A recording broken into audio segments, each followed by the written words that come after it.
warahmatullahi wabarakatuh.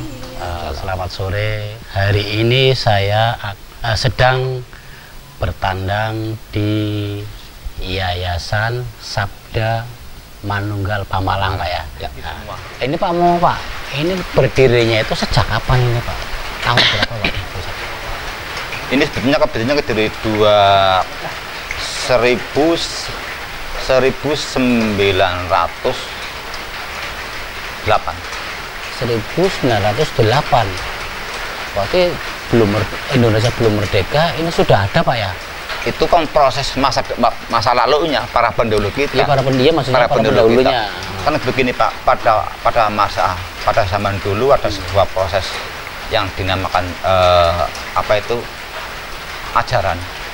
Pada zaman dulu itu ajaran Pancasona. Ajaran Pancasona. Ajaran Pancasona itu dimandagani oleh para ibu-ibu pada zaman dahulunya. Artinya setelah kesini, ya artinya begini Pak. Kami sebagai anak kecil, kami sebagai orang yang tidak tahu lor ngidul, dan bahkan kami masyarakat jelata, kami berusaha bagaimana cara agar supaya mempersatukan antara lahir batin kita menjadi seduluran kanthi saking mawadah lah kalau kata orang Islamnya. Yeah. Tetapi bukan berarti kami tidak punya apa-apa, tidak bisa mempersatukan satu sama lainnya. Kan gitu. Yeah. Kalau kita ambil contoh secara penalaran, ya misalnya kalau kita bikin sebuah paguyuban itu tidak gampang Pak. Tidak akan mudah. Tidak akan mudah, butuh proses yang lama. Proses yang sangat luas sekali. Tetapi kami pribadi ya selalu bersyukur dan alhamdulillah ternyata perjalanan kami berarti memang benar-benar direstui oleh alam. Dalam bukti nyata sampai sekarang ya alhamdulillah masih eksis ya. Masih eksis dan saudara kita semakin banyak, semakin ngeremboko lah. Artinya ke arah itu. Yang di sini berarti tahun berapa ini Pak? Apa? Kalau di sini berarti 98. 1998 sampai 2022 ini. Ini pasti menemui beberapa, ada nggak kendala Pak yang dialami? Ya, sebetulnya kalau kita secara bicara fisikis, rintangan dan lain sebagainya itu banyak Pak. Contoh rintangan apapun dan sekecil apapun, sebesar apapun, sebetulnya itu hanya untuk pendewasaan kita Pak. Betul Pak. Jangan sampai kita marah, jangan sampai kita sampai emosi. Sampai justru disitulah yang dinamakan kawah condor di mokoknya kita hidup di alam dunia. Namanya kawah condor di mokok. Contoh yang paling gampang yang tinggi Pak ya. Contoh yang paling gampang, contoh jenengan seumpamanya kok jenengan benci sama saya, bla bla. Saya tidak boleh benci kali panjenengan. Karena tanpa disadari secara saya pribadi juga pernah benci kepada jenengan. Kalau kayak gitu sebenarnya sudah masuk ke kaca penggala Pak. Oh gitu ya. Kesalahan orang lain itu janganlah kita marah. Karena apa? Secara pula saya pribadi juga pernah salah kepada orang lain. Orang lain juga. Disitulah. Makanya kita harus benar-benar menjaga ucapan kita. Ini Pak, ini kan hidup di dalam lingkungan masyarakat yang sosialnya itu majemuk ya. Artinya banyaklah warga yang mungkin bisa dikatakan dia lebih condong sukanya atau lebih ke tidak sukanya.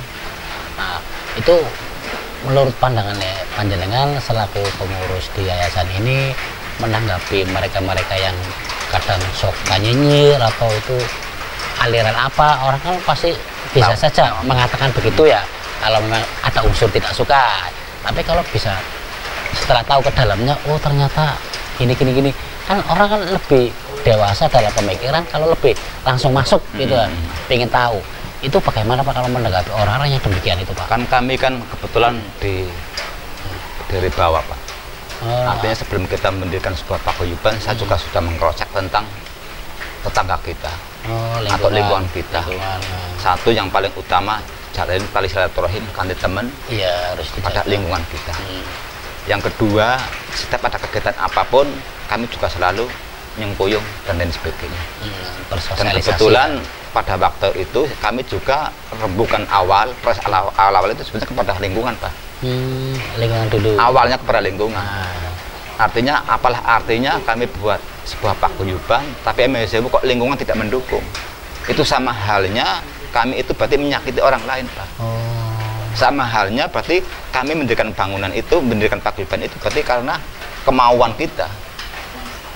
Dan alhamdulillah kami mendirikan sebuah yayasan ini, ya lingkungan semuanya sudah tidak bermasalah. Ya artinya kan dengan berdirinya ini sejak 98 sampai 22 ini tidak menemui kendala yang alhamdulillah fatal. Tidak pernah. Artinya masyarakat di sekitar ini menerima lah, menerima dan istilahnya senang Pak.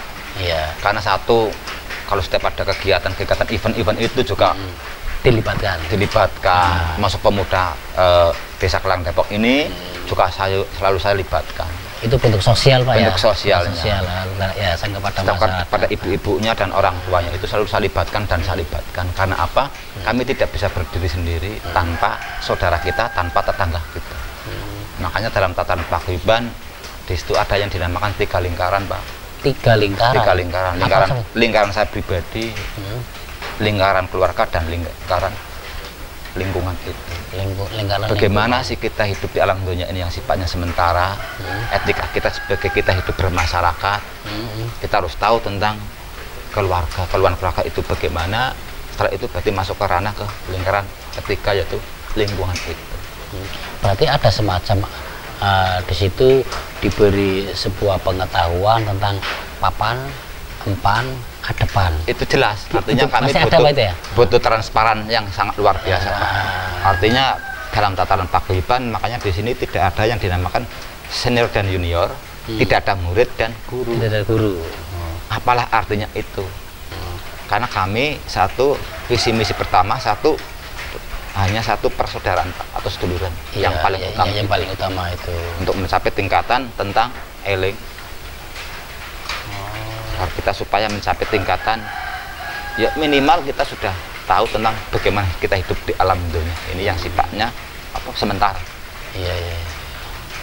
Memang untuk memberikan pemahaman kepada masyarakat yang awam tentang bagaimana berperilaku sehingga menumbuhkan sebuah karakter, itu butuh proses yang panjang Pak. Proses yang panjang. Dan kesabaran itu kan menuntut kita untuk supaya tetap, yang terutama bisa jaga emosi ya Pak ya.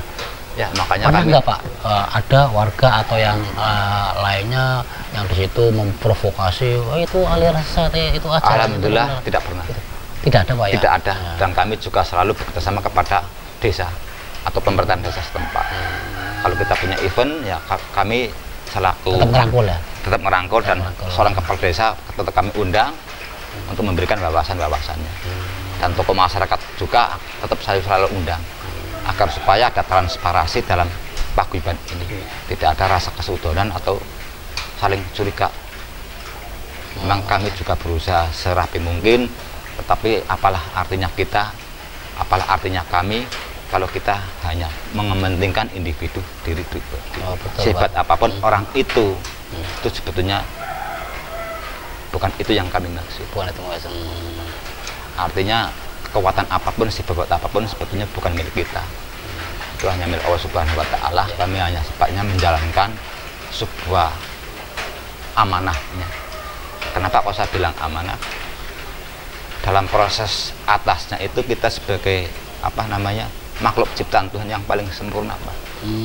Kalau kita mengkaji tentang makhluk ciptaan Tuhan yang paling sempurna, kita sebagai manusia, kalau kita mengkaji dalam hal ini, kita harus lebih hati-hati Pak. Oh gitu ya. Sama halnya kan kami yang disempurnakan, berarti kan kami bertanggung jawab kepada tatanan dan tuntunan alam ini. Oh gitu. Kan kayak gitu sih. Itu gimana Pak arti manunggaling, sabda manunggaling Pemalang itu? Gimana Pak? Bisa diceritakan Pak? Oh bisa, artinya gini Pak. Kita hidup di alam dunia ini kan satu, kenapa saya bikin yayasan Sabda Manunggal? Iya. Karena satu, kita hidup di alam dunia ini kan berarti kita harus tahu dan kita harus mempunyai sebuah tempat. Makanya saya bikin yayasan. Oh, sebuah tempat. Nah, yayasan itu, tempat itu berarti temperiku di situ berarti ada yang dinamakan Sabda Manunggal. Sabdo Manunggal. Ucapan kita itu harus satu, artinya antara hati sama mulut kita harus satu. Harus sama. Antara ucapan dan akal tok, tapi tidak mengikuti hati. Nah, ini kan sebuah yayasan Pak, berarti merekrut beberapa orang atau anak atau siapa yang di situ ingin mengetahui tentang arti yang tadi disebutkan Bapak itu bagaimana Pak? Apa memang ini sudah ada santrinya atau apa itu gitu gimana ya, Pak? Makanya kan kami selaku artinya masyarakat Pemalang terutama dan kami masyarakat bawah atau masyarakat kecil, kita berusaha bagaimana cara agar supaya tali silaturahim kita atau yang dinamakan persaudaraan itu harus benar-benar ditingkatkan, tetapi tidak sekedar artinya lahir kita, tapi kalau bisa dalam lahir batin kita benar-benar menyatu. Oh, berarti dengan adanya yayasan ini itu untuk menyatukan beberapa orang. Betul. Orang di sini sendiri, luar desa sini atau yang lainnya, pokoknya dalam wilayah NKRI ya Pak ya. Yang di situ ingin menyatukan satu perasaan, satu hati menuju Sabdo Manunggaling. Artinya biar tidak ada kontok-kontokan sama kita. Berarti lebih ke ini Pak ya, membangun sebuah karakter manusianya itu Pak ya, menuju yang baik Pak. Apa aja Pak yang di sini Pak yang diberikan pendidikan atau berupa pengajian atau yang lainnya Pak, yang diberikan itu apa aja Pak di sini Pak? Di yayasan kami bergerak dalam banyak Pak, artinya seni dan budaya juga kami jalankan. Ada. Kalau kita ambil contoh seni budaya kita, alhamdulillah setiap sura atau bulan Muharram di situ kita juga ada pangruatan lambayang dan setiap tahunnya ada ruatan. Pangruatannya itu ada. Dan santunan yatim piatu. Ada santunan yatim piatu juga. Dan bahkan kemarin juga sudah mengadakan sunatan massal. Artinya di mana kita anggota kita kekurangan dan sebagainya, di situ kita juga harus ada sosialnya. Oh, berarti tidak hanya mereka yang ada di luar sana saja, tapi lebih ke dalam manakala anggota itu menemui kesulitan atau apa kita tetap bantu ya. Karena kan gini Pak, artinya kita berusaha, artinya kita warga paguyuban atau warga yayasan ini kan, kalau saya ngomong bukan menengah ke bawah, tapi 30 ke bawah. Artinya kita memang minim. Artinya kalau kita sebagai anggota tidak punya apa-apa, kita benar-benar minim dalam ekonomi. Tapi bukan berarti kita tidak punya apa-apa tapi tidak bisa sosial, tidak bisa saling membantu. Makanya kami berusaha dari yang sekecil ini, bagaimana cara agar supaya biarpun kita tidak punya apa-apa, tapi bagaimana agar ada sosial. Itu berangkatan dari apa Pak? Kok bisa dibikin sebuah yayasan ini? Itu mulai tahun berapa dibuat ini Pak? Ini dari sudah hampir 20-an tahun Pak. Hampir 20 tahun ya. Dulunya kecil, sampai mekar, ya ini menjadi kayak gini. Sudah mencapai berapa ini Pak? Santrinya atau pengikutnya? Kalau anggota itu kan, itu sebenarnya kan relasi, kalau diambil hampir di atas 500 Pak. Di atas 500? Anggota. Itu rata-rata daerah mana aja Pak? Satu berarti ada yang di Depok, yang di luar Jawa cukup banyak. Di Bengkulu juga ada. Bengkulu juga ada, luar Jawa? Di Moko-Moko, di daerah Depok juga ada. Daerah Depok juga ada. Dan kebetulan yayasan kami juga baru setengah tahun ini sudah buka cabang di Pekalongan, sudah punya Wangandowo. Di Wangandowo. Punya cabang ada 3, pertama di Depok dan sekitarnya, yang kedua di Bengkulu, Muko-Muko, yang ketiga berarti adanya di Bojong, Wangandowo. Itu cara komunikasinya gimana Pak? Kok bisa sampai itu? Apakah nanti dikumpulkan di satu tempat, kita adakan sebuah acara untuk menyatukan persepsi, atau bagaimana itu Pak? Makanya kan kami bentuk dalam 1 bulan ini kan ada rutinan. Rutinan. Itu tiap apa itu Pak? Artinya rutinan, satu berarti malam Jumat Kliwon. Juga ada rutinan, di situ ada sebuah siraman. Nah, siraman itu kan temannya di sebelah sana ada. Yang kedua berarti acara di malam Selasa Wagiknya. Yang ketiga berarti acara di Minggu Manisnya. Di dalam Minggu Manisnya kita dalam pengajian, artinya begini, kami manusia yang bodoh yang tidak tahu lor kidul, yang sudah tua ini, bagaimana cara agar supaya minimal kita sudah biar tahu tentang ngaji, bisa membaca Al-Quran itu biar tahu. Dalam Minggu Manisnya. Minggu Manisnya itu. Kalau di Selasa Kliwonnya itu berarti di anggota. Di anggota. Lalu bergilir dan bergilir. Kenapa kok saya taruh di anggota? Harapan kami agar supaya saya tidak kenal sekedar kepada anggotanya itu, tapi dalam satu keluarga itu benar-benar jadi sebuah seduluran yang benar-benar seduluran. Berarti tidak hanya per orangnya saja sama B, tapi manakala B punya keluarga, C punya keluarga, itu harus kenal semua ya Pak?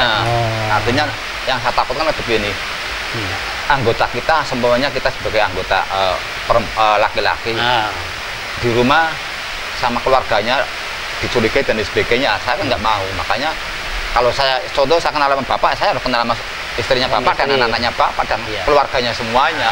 Itu lebih menyetulur Pak ya? Lebih menyetulur. Karena visi misi kami ya itu seduluran. Seduluran. Diajarkan. Tapi kebaikan itu juga ada kategorinya. Kategorinya? Satu, kalau kita punya duit memberikan sebuah uang kepada anak. Pada umumnya kan saya memberikan hanya berapa perak. Tapi kan yang memberikan itu mengatakan, nih uang dari Om ya, contoh. Iya. Tolong Om doakan dan lain sebagainya, dan sebagainya supaya Om rezekinya lebih lancar dan sebagainya. Itu berarti kebaikan yang ada maunya Pak. Oh, kebaikan yang ada ininya. Kalau kita memberi sudah. Nggak perlu istilahnya kita mengharapkan yang berlebihan. Oh gitu. Itu sama halnya kan, berarti kan kita akan mencari untung. Ya, itu yang namanya ikhlas Pak ya. Ikhlas itu. Ilmu ikhlas ini yang lebih utama. Ibarat tangan kalian memberi, tangan kirinya tidak boleh tahu. Hidup di alam dunia yang sifatnya sementara ini sebenarnya kuncinya satu, hanya ikhlas. Lahir batin. Tapi susah Pak ya? Makanya kita belajar, makanya kita bentuk organisasi, makanya kita bentuk tentang yayasan ini. Orang kadang kan mengatakan ikhlas, itu kan hanya ucapan di mulut saja. Mayoritas hanya di lahirnya toh. Di batinnya yang grundel. Berarti kalau sabda manunggaling itu berarti antara ucapan dan hati itu harus sama. Itu maksudnya gitu ya Pak? Luar biasa Pak. Ini jarang Pak. Karena pada zaman sekarang itu orang itu lebih mengedepankan itu tentang harta, tentang bahwa kayak loh, saya itu bisa, saya itu punya, saya itu apapun saya ngomong itu ada. Berarti kita mau diajarkan untuk benar-benar mandiri Pak ya? Kita harus benar-benar mandiri. Artinya perbuatan baik itu jangan sampai bikin orang lain sakit, jangan sampai istilahnya kita hanya sifatnya menumpang. Kalau kita ambil contoh secara pribadi, kalau teman kita memberikan Rp1.000 kali 1.000, saya harus lebih dan saya harus lebih. Dan itu pun pemberian kami tidak mengharapkan apa-apa. Yang penting kalau kita sudah memberi ya sudah. Gitu. Kalau itu urusannya yang di atas gitu di ya. Di paguyuban kami, di yayasan kami, saya tegaskan sekecil apapun dalam pemberian kamu, tolong jangan sekali-kali mengharapkan. Tetapi bagaimana cara supaya kita hidup di alam dunia ini bermanfaat. Tapi tolong jangan sampai memanfaatkan atau dimanfaatkan. Bermanfaat bagi semua. Bagi semua. Ini banyak Pak yang perlu. Ya kalau kita mau masalah ini kayaknya 24 jam kan rampung. Suwe maksudnya waktu ini panjang. Ini kan namanya baru sebelum masalah itu. Kalau masalah ajaran dan sebagainya ya monggo Pak, jangan takon tak jawab, takon ya tak jawab kapan berikutnya. Ada nggak Pak semacam kegiatan yang di sini sifatnya itu memberikan sebuah masukan atau berupa penghasilan, itu ada nggak Pak? Justru kami mencontohkan, walaupun kembali lagi kami itu orang bawah, orang yang tidak punya. Kalau kami tegas, siapapun dan anggota paguyuban dilarang bicara kodam, dilarang bicara tentang apapun. Maksudnya gimana Pak? Kadang-kadang punya A, kayak punya ilmu A, ilmu B dan sebagainya di paguyuban memang tidak diperbolehkan. Tapi kami hidup di alam dunia ini yang sifatnya sementara. Bagaimana cara kemurnian kita sebagai manusia itu menciptakan sebuah nur khalifah, nur Muhammad dan nur Allah. Tidak ada yang namanya kodam ABC, tidak ada. Tidak ada berarti Pak ya? Tidak ada. Kalau kodam itu kan yang rekayasa, itu hanya sebuah, ya misalnya kalau kita bahasakannya itu kan ilmu ngejim Pak. Iya, banyak sih saya dengar di luar sana banyak mengatakan kodam. Itu kodam, maksud kodam itu apa? Kalau kata orang luar yang namanya kodam berarti kan kekuatan jin. Kekuatan jin berarti Pak. Kekuatan jin, kekuatan istilahnya pengelolaan kita sebagai manusia kan lebih canggih sih Pak. Semua menciptakan apapun kan semuanya kan bisa. Tapi yang kami sayangnya hanya untuk kepentingan individu pribadi. Untuk mencari keuntungan pribadi. Contoh yang paling gampang, kami bikin besel ini agar supaya orang itu diberi penghasilan dan sebagainya, itu kan hanya kepentingan diri orang itu. Dengan mahar sekian, dengan asumsi wajib dan lain sebagainya. Tapi di sini tidak ada Pak ya? Dan di sini saya tekankan tidak diperbolehkan. Diperbolehkan malah ya, tidak ada. Istilahnya kita benar-benar menjadi manusia ya opo ono nih Pak. Tapi bukan berarti kita tidak punya iman, berarti kita tidak punya pegangan. Kalau misalkan Pak ini orang kan biasanya orang di luar sana itu kan ada pasang susu, ada pesel, ada apa. Ketika dia sudah tobat ke sini dan masih ada tanda-tanda itu bagaimana Pak? Kami yang bertanggung jawab Pak. Makanya kan selalu saya netralkan dan selalu saya netralkan baik secara omongan maupun secara pribadi Pak. Gitu artinya kembali lagi bahwa kita hidup di alam dunia ini sifatnya sementara. Cara wong Jawa wong mati ki nggih sangune mati. Men jangan nanti mati nih kula lan panjenengan sami karena sosok karena ilmu-ilmu itu. Yang pada akhirnya akan mempersulit tentang kematian itu. Betul Pak. Disitulah makanya kami membentuk sebuah yayasan cari seduluran agar supaya ayolah apa sih yang urip mung sedulur ning alam dunia ini. Bagaimana agar supaya benar-benar kita hidup di alam dunia yang sifatnya sementara ini berguna bagi bangsa dan agama. Dan satu, jangan sampai kita lepas dari NKRI. Itu harga mati kan tembriku sih. Itu patokannya itu. Ya. Yang saya harapkan mudah-mudahan dari semua elemen masyarakat Pemalang, dari masyarakat, pemerintahan dan pemimpinan kita, ayolah kita peduli kepada para penduduk kita. Marilah kita benar-benar ciptakan Pemalang sing sakinah mawaddah warahmah. Mana jangan nanti Pemalang ini hancur, jangan sampai Pemalang ini hanya sebuah nama. Apalah artinya sebuah kita punya nama besar. Kalau kita ambil contoh tentang pusarnya tanah Jawa, tapi kami sebagai orang Pemalangnya tidak tahu bagaimana untuk menjalankan topoksi kita, orang Pemalang. Pesan kami hanya itu, sekali lagi tolong Pemalang itu pusarnya tanah Jawa. Bagaimana agar supaya kami orang Pemalang sadar, eling, dan waspada. Ini kemauan. Oke. Terima kasih. Tadi panjang lebar kita membicarakan tentang Sabdo Manunggaling Pamalang. Yayasan Sabdo Manunggal Pamalang. Yayasan Sabdo Manunggaling Pamalang. Nah, ini yang perlu kami garis bawah ini. Pamalang ternyata bukan Pemalang. Pamalang yang dimaksud di sini itu melewati beberapa daerah, mulai dari Pekalongan sampai Tugu Muda Semarang. Sampai Tugu Muda Semarang. Jadi luas. Nah, itu luas ternyata, bukan Pemalang. Nah, oke pemirsa, hari ini saya bersyukur, berterima kasih. Saya dipertemukan dengan Bapak Sucito selaku pendiri Yayasan Sabdo Manunggal Pamalang. Dari saya, Potret Desa Rohim Nakasi mengabarkan.